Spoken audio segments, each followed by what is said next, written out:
Kidney patients. 4 vitamins that are quietly damaging your kidneys. After 60, what if I told you that a small pill you take every morning could slowly be putting stress on your kidneys after 60? It sounds hard to believe, right? After all, vitamins are supposed to help us stay strong. Many people over 60 take them every single day to support bones, immunity, heart health, and energy. But here's something most people are not told. As we age, our kidneys naturally slow down. Even in healthy adults, kidney function gradually declines over time. Doctors measure this using a number called GFR, and that number usually gets lower with age. If someone already has kidney disease, diabetes, or high blood pressure, that decline can happen even faster. The kidneys are still working, but they are not as efficient as they once were. Now here's where it gets serious. Some vitamins are not easily flushed out of the body. Instead of leaving through urine, they are stored in body fat and organs. When kidney function weakens, these vitamins, especially in supplement form in high doses, can slowly build up inside the body. And when that buildup happens, the risk of toxicity increases. Not suddenly, not in a dramatic way, but quietly, over time. In today's video, we're going to break down 4 common vitamins that may be adding hidden pressure to aging kidneys, especially after 60. Make sure you watch until the end, because I'll also show you how to protect your kidneys while still getting the nutrients your body truly needs. Let's get started. 1. Vitamin A. Let's talk about vitamin A in a more honest way. Most of us grew up hearing that vitamin A is good for our eyes. It helps us see at night. It helps our immune system fight infections. It even supports healthy skin. So when people over 60 take it, they usually think, I'm doing something good for my body. And normally that would be true. But here's the part that doesn't get talked about enough, especially for people with kidney problems. As we get older, our kidneys naturally slow down. They still work, but not as smoothly as before. If someone has chronic kidney disease, diabetes, or high blood pressure, that slowdown is even more noticeable. Now imagine this. Vitamin A in the body travels with special proteins in the blood. Healthy kidneys help clear out the extra amounts. But when kidney function is reduced, those proteins and the vitamin A attached to them are not removed as well. So what happens? It slowly builds up. And this isn't just theory. Medical research has shown that many patients with chronic kidney disease already have higher blood levels of retinol, the active form of vitamin A, even if they are not taking supplements. That means their bodies are holding on to more than they should. When vitamin A levels get too high, real problems can begin. One of the biggest risks is high calcium levels in the blood. Too much vitamin A can increase bone breakdown. When bone breaks down, calcium is released into the bloodstream. Over time, that extra calcium can increase the risk of kidney stones. It can also lead to calcium deposits inside kidney tissue, something doctors call nephrocalcinosis. In more serious cases, it may even contribute to acute kidney injury. For someone whose kidneys are already struggling, that extra stress can make things worse. There's also concern at the microscopic level. Studies suggest that long-term high intake of retinoids may irritate and damage the tiny filtering cells inside the kidneys. This can increase inflammation and oxidative stress, basically meaning the kidney tissue becomes more strained over time. Some research has also linked higher vitamin A levels in CKD patients with higher creatinine and lower estimated GFR, both signs that kidney function is declining. Now let's be clear. The biggest risk usually comes from supplements, not food. High-dose vitamin A pills, cod liver oil, and certain anti-aging or skin supplements can contain large amounts of retinol. These doses can easily go beyond what the body actually needs. On the other hand, foods like carrots, sweet potatoes, and leafy greens contain beta-carotene.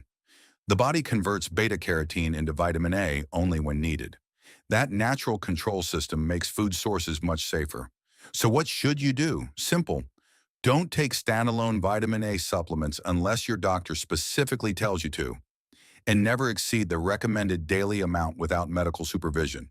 Vitamin A is not the enemy, but in aging kidneys, too much of a good thing can quietly become a problem. 2. Vitamin E. Now let's talk about vitamin E. You've probably seen it advertised as a powerful antioxidant. It's often promoted for heart health, healthy skin, and even slowing aging. Many supplements labeled heart support or anti-aging contain high doses of vitamin E. And yes, in normal amounts from food, vitamin E plays an important role. It helps protect cells from damage caused by free radicals. That sounds like a good thing, and it is. But here's where things can get complicated, especially after 60. When taken in very high doses, vitamin E may not always act like a protector. In fact, research has shown that megadoses, often over 400 U per day, can sometimes have the opposite effect. Instead of reducing oxidative stress, they may increase it in certain tissues. That includes the kidneys. The kidneys are already under pressure in older adults, especially those with chronic kidney disease. They deal with constant blood flow, filtration, and waste removal. When oxidative balance is disrupted, kidney cells may experience more stress instead of less. There's another issue many people don't realize. Vitamin E can affect blood clotting. It reduces platelet aggregation, which means it makes the blood less likely to clot. For some people, this may sound helpful, but for older adults, especially those taking blood thinners like warfarin or other anticoagulants, this can increase the risk of bleeding. Internal bleeding, even if mild, can reduce blood flow to the kidneys. And when the kidneys don't receive enough blood supply, it can lead to what doctors call reduced kidney perfusion. Over time, that may contribute to secondary kidney injury. In simple terms, too much vitamin E can make a delicate system even more unstable. There's also a broader concern. Some large medical reviews and meta-analyses have suggested that high-dose vitamin E supplementation may be linked to a slight increase in overall mortality risk. While the exact reason is still debated, it raises concerns that very high doses may place unexpected stress on the body. For people with chronic kidney disease, this matters even more. CKD is already linked to chronic low-grade inflammation and oxidative imbalance. The body is trying to maintain stability. Adding high-dose antioxidants in supplement form may sometimes disrupt that balance instead of improving it. Now let's be clear again. The biggest risk comes from high-dose supplements, not food. Vitamin E from natural food sources, like almonds, sunflower seeds, and small amounts of plant oils, is generally safe. These foods provide moderate levels that the body can handle properly. The danger usually appears with long-term use of high-dose heart health or anti-aging capsules taken daily for years. So what's the practical advice? If you are over 60 and have kidney problems, avoid high-dose vitamin E supplements, especially anything over 200 to 400 IU per day, unless your doctor specifically recommends it. And if you are taking blood thinners, always speak with your physician before adding vitamin E. Just because something is labeled antioxidant doesn't mean more is better. For aging kidneys, balance matters far more than megadoses. Before we continue, if this video is helping you understand your kidneys a little better, take 1 second to subscribe to the channel. We post simple, clear kidney health videos every week, especially for adults over 60. And I'd love to hear from you. How old are you and where are you watching from? Drop it in the comments below. If you have any questions or health concerns about your kidneys, write them down there too. I read your comments and your question might help someone else as well. All right, let's keep going. 3. Vitamin D. Now we need to talk about vitamin D. This one is very important, and it can be confusing. Vitamin D is essential for bone health, immune function, and muscle strength. Doctors often check it in older adults because low levels are common.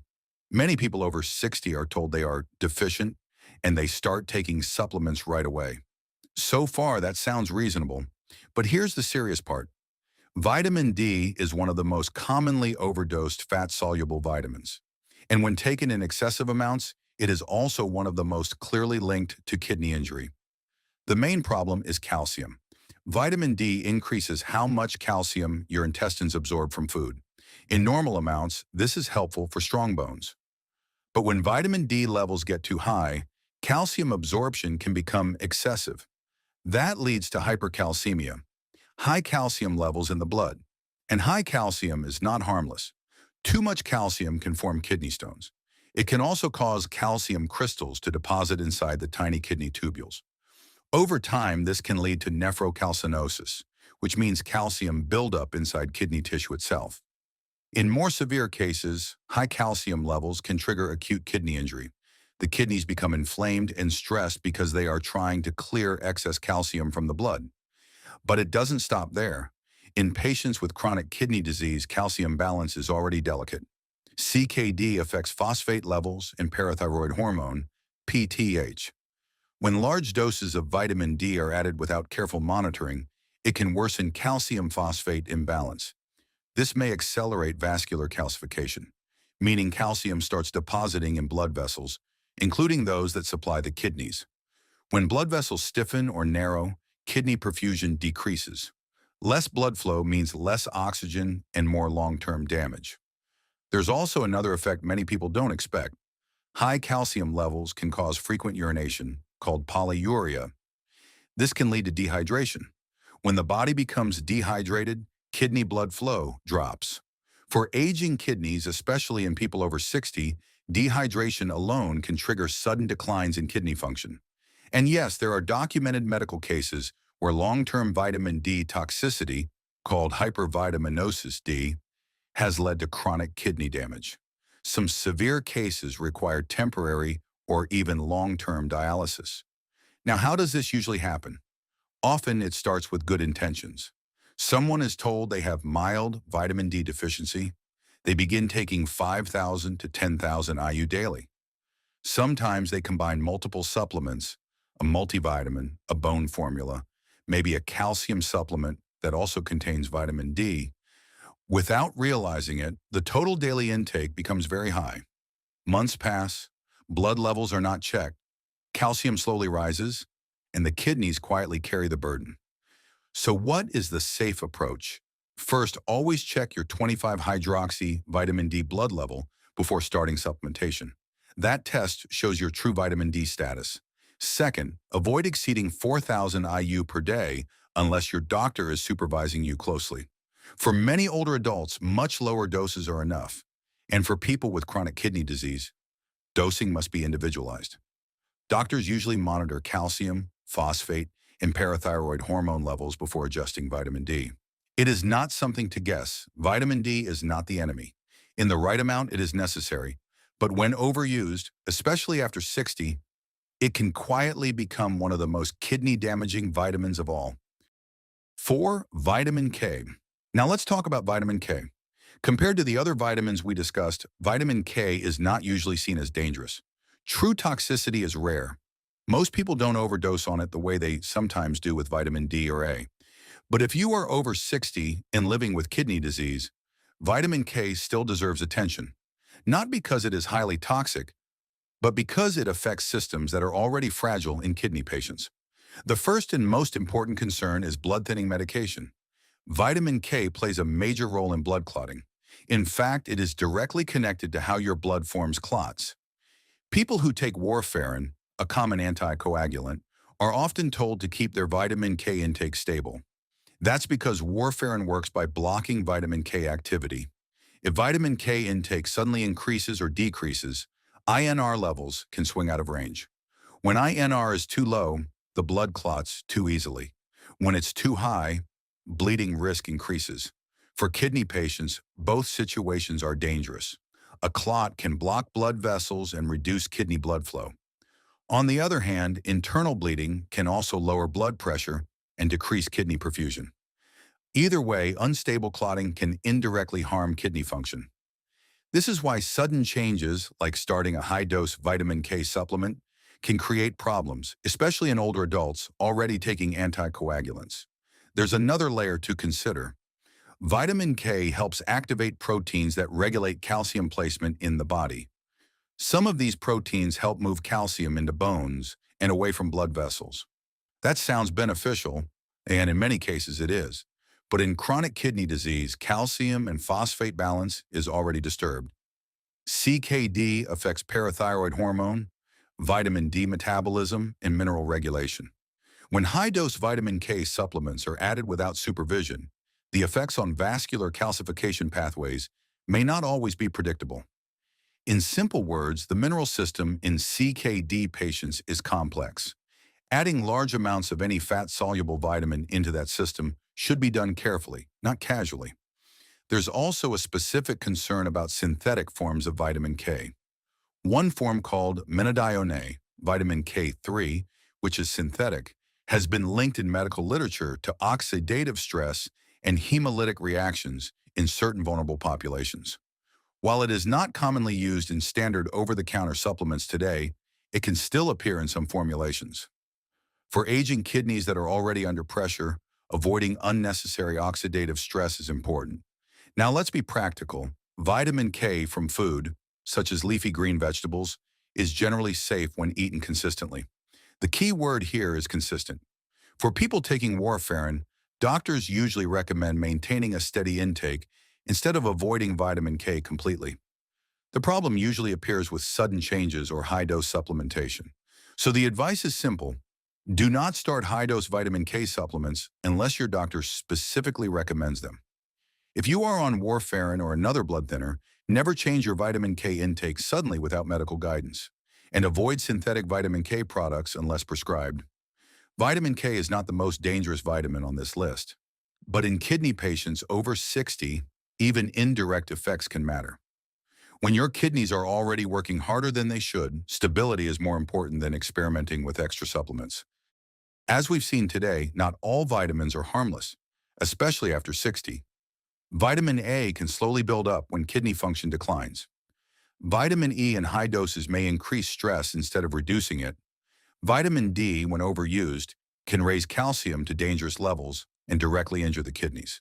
And even vitamin K, while usually safe, can create serious problems if not managed carefully, especially for those on blood thinners. The big lesson here is simple. More is not better. After 60, your kidneys are more sensitive.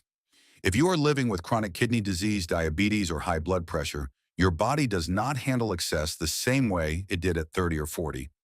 Supplements that seem small and harmless can quietly create long-term damage when taken in high doses without monitoring. This doesn't mean you should fear vitamins. It means you should use them wisely, with testing, with guidance, and with balance. If this video gave you new insight, make sure to subscribe so you don't miss our next kidney health guide. Share this video with a friend or family member over 60. It might protect their kidneys too. And before you go, tell me in the comments, are you currently taking any daily supplements? Let's talk about it. Take care of your kidneys. They've been taking care of you for a lifetime.